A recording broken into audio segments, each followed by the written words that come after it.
Have you ever had this kind of confusion? You eat very carefully, don't touch sweets much, don't dare to eat more staple foods, and measure your blood sugar every day. But the numbers still soar from time to time. You wake up in good spirits in the morning, but not long after breakfast, you start to feel sleepy, yawn, and even a little flustered. In the afternoon, his legs began to heavily, his head was groggy, and he couldn't lift his energy. But in fact, it's blood sugar messing around behind it. What's even more terrifying is that it doesn't make you feel how serious it is right away, but it is eroding your body little by little, from your eyes and nerves to your heart and kidneys, slowly corroding your whole person. You may still think that only people with diabetes need to control their blood sugar, or that only those who have a sweet craving will lose control of their blood sugar. But the reality is that tens of millions of middle-aged and elderly people in the United States are repeatedly testing on the edge of blood sugar instability, but they don't even realize the seriousness of the problem. They think they are eating healthy, but in fact, they eat in the wrong direction, but they unconsciously raise blood sugar every day, so that the body falls into a chronic state of high sugar. And this is the fundamental reason why you feel more and more tired, more and more weak, and the test indicators are worse than the other. We always think that controlling blood sugar is eat less and don't touch sugar. But have you noticed that the reality is often much more complicated than that? You start to limit staple foods and skip rice and bread, and your blood sugar is still high. You try to switch to fruits, sweet potatoes, and juices, and the result is even worse. You are led by advertisements to choose honey instead of sugar, and eating graham crackers is healthier.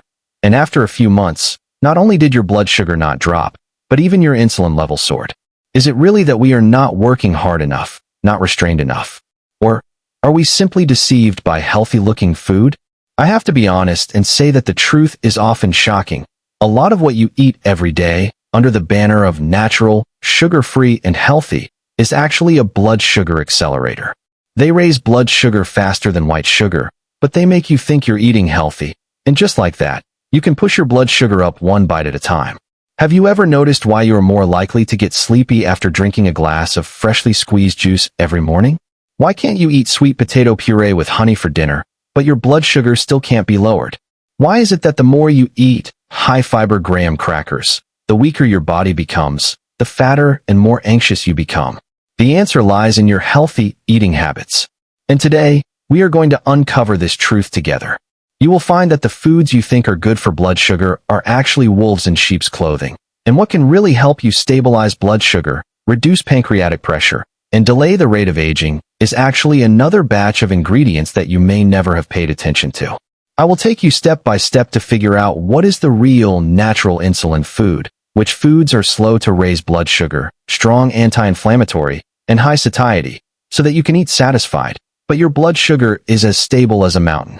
What's more, I'll show you how to incorporate these foods into your daily routine without changing your eating habits, dieting, or taking supplements to slowly stabilize your blood sugar levels and regain your body feeling light, refreshed, and powerful. You'll hear the story of Susan, a retired American teacher who is over 65 years old, who wakes up early every day and drinks a juice substitute, and after a month the glycosylated hemoglobin drops from 8.4 to 6.7. Walker, who went from a person who relied on drugs to control his blood sugar, successfully stabilized his blood sugar through 5 low-key natural foods in 3 months, and even stopped half of the dose. We don't talk about metaphysics, we don't sell nutritional products. This time we only talk about the most solid and scientifically based diet plan. If you are experiencing a vicious cycle of repeated fluctuations in blood sugar, getting tired after eating, eating more when you are tired, and eating more and more chaotic, if you are afraid that you will have to rely on drugs and insulin to live in the future, then you must see the end. This time, we are no longer entangled in whether you can eat sugar, but to thoroughly recognize which are the food weapons that really help you stabilize your blood sugar. And the last one. Some studies have even pointed out that its effect is comparable to that of early oral hypoglycemic drugs. Don't be fooled by appearances. Don't be brainwashed by the packaging words of low sugar, high fiber, sugar substitutes. Real health is not to eat less, but to eat right. You ready? Let's go now. You're probably starting to wonder what went wrong. Why does the more effort you try to control your diet, the more unstable your blood sugar becomes? You think you're protecting yourself, but you're falling into the trap of fake health. We are often told to eat more natural and high-fiber foods, but the problem is that many foods that are labeled as natural, healthy, and low sugar are actually the deepest hidden blood sugar bombs. Just like my neighbor Susan, who lives in Oregon, after she retired, she paid special attention to eating healthy, drinking freshly squeezed juice for breakfast, eating sweet potato puree with honey at noon, and white porridge with a little dried fruit for dinner, and barely touching fried and desserts. She didn't understand it at first, and it wasn't until later that she realized that the problem was with the seemingly healthy food she was eating. For example, freshly squeezed fruit juice. Although it does not add sugar, but it squeezes out all the fructose of the whole fruit, and the original fiber is missing, and the sugar rushes into the blood within a few minutes, and the blood sugar soars. Another example is sweet potato puree, which has a higher glycemic index than cola after gelatinization. There is also honey, brown sugar, and jam. Although the name sounds natural, in fact, the essence is sugar. Many people think it's safe to switch to these natural sweeteners, which in turn makes insulin fluctuations more dramatic. The same goes for white porridge and white rice. Although they are not sweet, they are digested so quickly that blood sugar rises almost in a straight line. On the flip side, foods that are truly blood sugar friendly are often overlooked. Just like Susan later adjusted her diet, she changed her breakfast to plain oats with a pinch of nuts every day, ate a serving of tofu with green leafy vegetables at noon, and had a small bowl of bitter gourd soup before dinner. After 3 months, her glycosylated hemoglobin dropped from 8.4 to 6.7, and she was more energetic, and she was no longer drowsy after meals. You may think, I've eaten these foods before, why don't I feel anything? That's because you don't have a systematic match, you don't eat at the right time, and you don't stick to forming habits. For example, if you choose the ready-to-eat oats with added sugar, the sugar will rise amazingly. But if you choose plain steel-cut oats, boiled with a little cinnamon or almond butter, it will not only delay the absorption of carbs, but also help to increase satiety. Oats are rich in a water-soluble fiber called beta-glucan, which forms a gel in the intestines, slowing down the rate at which sugar enters the bloodstream, so that blood sugar rises smoothly and does not rush to the sky immediately after eating it. Let's talk about legumes. Many Americans aren't used to eating foods like tofu, chickpeas, or lentils, but they're critical for blood sugar management in middle-aged and older adults. Beans themselves have a low glycemic index and are rich in plant protein and soluble fiber, which is very helpful for improving insulin sensitivity. If you're always hungry after lunch, try switching to a salad with tofu or chickpeas, served with olive oil and apple cider vinegar, which will not only keep you fuller for longer, but also help you stabilize your blood sugar after meals. Not to mention green leafy vegetables, such as kale, broccoli, lettuce, spinach. These vegetables are rich in folic acid, magnesium, dietary fiber, especially sulforaphane in broccoli, which has been confirmed by Harvard University, Johns Hopkins, and other institutions in recent years to help reduce liver sugar production, and is very effective in fighting chronic hyperglycemia. And when it comes to one ingredient that surprises many people, it is bitter gourd. Yes, you heard it right. It's that bitter vegetable that has made people frown since childhood. Studies have found that bitter melon contains insulin-like phytoactive ingredients that can not only help lower blood sugar after meals, but also improve insulin resistance. Like my friend's father, Mr. Walker, who originally took hypoglycemic drugs 3 times a day, later under the advice of his doctor, drank a small bowl of bitter gourd pork rib soup every day before lunch, ate vegetables first, then egg whites, and finally ate staple foods during meals. And in just 2 months, his medication dose was reduced by half, and his blood sugar dropped from 190 to 120 after meals. He himself said that he didn't expect the most hated food in his life to become a life-saving dish. In addition to these star vegetables, another food that is particularly helpful for stabilizing blood sugar is nuts.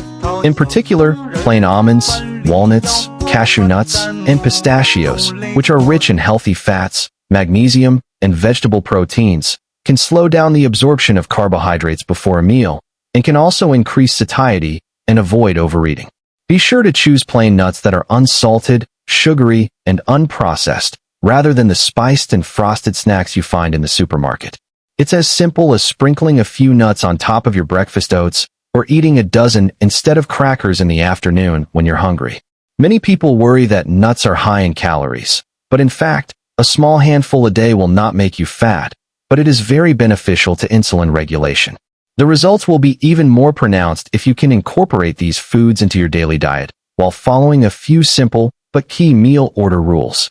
For example, eat vegetables first, then protein, and then staple foods, so that the blood sugar rise will be more stable.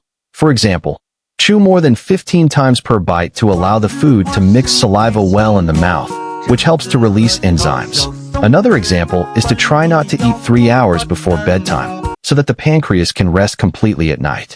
You don't need to go on a diet. You don't need to withdraw painfully. You just need to eat in the right order, at the right time, and with the right food, and you can stabilize the blood sugar curve unconsciously. There's also a trick called the golden plate method, which is perfect for the lazy man's memory method. Half of your plate should be vegetables, a quarter of protein, such as fish, chicken breast, tofu, and the other quarter should be the main food, and it's best to choose brown rice, quinoa, or whole wheat bread rather than white rice or pasta. If you eat according to this ratio, even if you don't count calories and don't control carbs, you can make your blood sugar curve stable. Therefore, when you truly understand the fake health trap hidden behind blood sugar instability and the really useful, natural sugar-stabilizing food, you will no longer be confused by all kinds of fancy propaganda on the market, and you will no longer waste your energy on the ascetic route of eat less, go hungry, and quit everything. Stabilizing blood sugar does not depend on patience, but on wisdom, not by blind limitations, but by scientific collocation. The more you eat scientifically, the more positive the body's feedback will be, and the more obedient your blood sugar will be.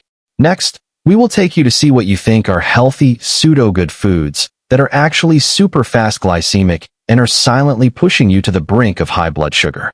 And once you recognize them and replace them with the 5 natural insulin-grade foods that we'll talk about next, you can truly enter the state of eating well, and stabilizing your blood sugar. Now, it's time to reacquaint yourself with your kitchen and dining table.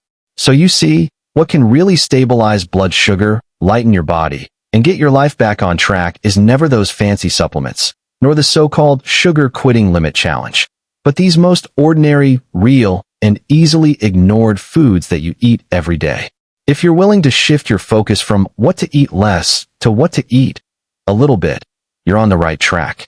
Just like Mr. Walker was also very reluctant to change at first, saying that he had eaten white toast all his life, loved orange juice, and did not like green leafy vegetables very much. But when his blood sugar remained high, he took more and more medication, and his mental state deteriorated. He finally made up his mind to give himself a chance.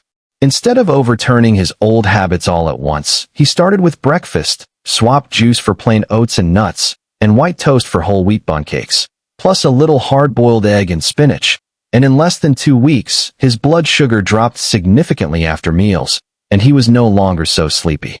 Later, he gradually added a combination of beans, bitter gourd, yogurt, green vegetables, and sour fruits, and after 3 months, the medical examination report showed that the glycosylated hemoglobin dropped from 9.5 to 6.4, and the doctors were surprised by his change. The most important thing is that he has regained that light, stable, and steady state, and is no longer trapped by the ups and downs of blood sugar all day long. You don't need to compare yourself to anyone. You don't need to be perfect the first time, and you don't have to be afraid that you won't. You just have to start with one small thing, such as not having a snack before bed tonight, trying to eat some sugar-free oats with nuts tomorrow morning, and eating more vegetables and a spoonful of rice at the next meal. And that's it, step by step, slowly. You will find that your body is responding to you in a gentle but firm way. You may not lose 10 pounds right away, and you won't get rid of all your problems right away, but little by little you will sleep better, walk more steadily, have a clearer mind, and stop being lethargic after meals. That's the real difference that comes with a smooth blood sugar, not the beauty of numbers, but the ease of life. You start to be willing to go out, exercise, and hang out with friends, and you no longer worry about your blood sugar going up and down like a roller coaster that will make you sick at any time. This kind of stability is not only a physical repair, but also a sense of control and security in your life. If you have friends or family members who are struggling with blood sugar, or you know they don't eat healthily but have always thought that's how old you are, share this information with them. This is not a closed and lonely road. You are not alone in the battle with blood sugar. There are too many people in the world like you who have been controlled by blood sugar and lived, but eventually regained their freedom by eating right. Maybe you're at that critical juncture. Either let your blood sugar continue to toss your body and mood, or start with this meal and take the initiative to change it. Which path you choose is really entirely up to you. If you're still hesitating, ask yourself, would I try again and live a smarter, gentler way when you're no longer led by blood sugar? If the answer is yes, then start now, not tomorrow, not Monday, and no doctor to warn you again. Your kitchen, your bowls, and every bite you take can be a starting point for your health. And what you have to do is to make this bite more selective. You can do it. Trust me, we can all do it.